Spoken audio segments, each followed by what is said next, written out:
Hey y'all, and welcome to the Hillbilly Chicken Ranch. I'm Susan, your hostess. This is Selmer, Tennessee. We have slowed the video down so that you can see the devastation that has happened in April of 2025 as two tornadoes tore through Selmer, Tennessee in McNairy County. It left destruction, heartbreak, and uncertainty in its wake. Homes were damaged. Businesses hit, and lives were turned upside down in a matter of minutes. Not all of the damage is in this video. This is just a small area that was passable. One thing that remains steady is the strong community and neighbors helping neighbors.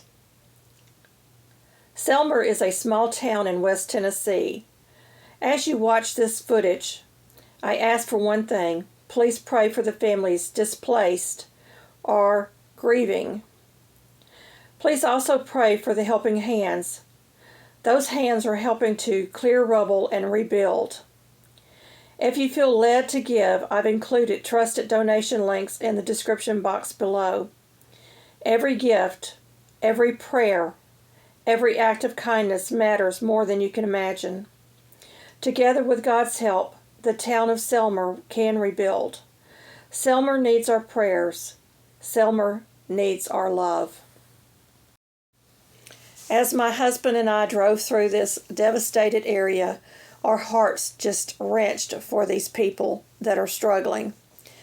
We ask that you will continue to pray as they rebuild.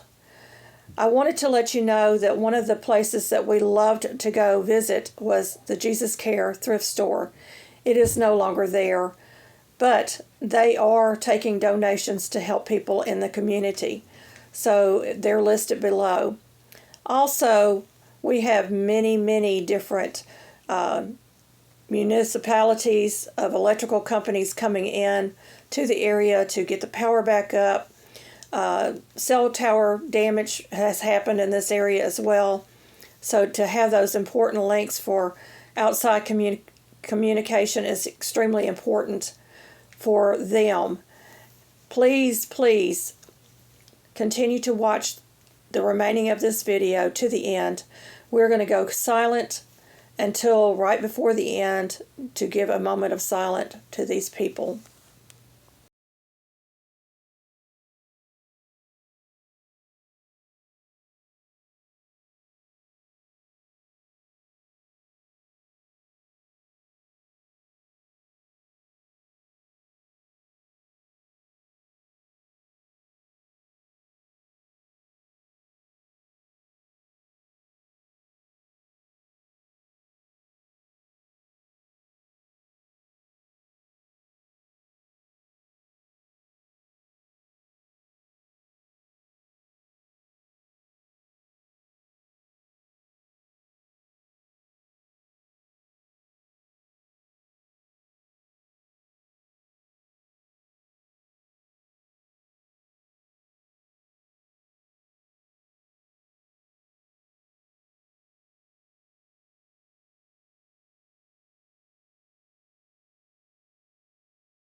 On Thursday morning, April 3rd, 2025, 2 tornadoes hit Selmer, Tennessee. Preliminary reports stated at least an EF3 hit Selmer, Tennessee. It may be an EF4, we don't know, with sustained winds at least 160 miles per hour. 5 people were killed. 14 more were transported to hospitals for treatment. Our area remained under a flash flood through Sunday, April the 6th, along with tornadoes. Thank you for watching, and may you be fully blessed.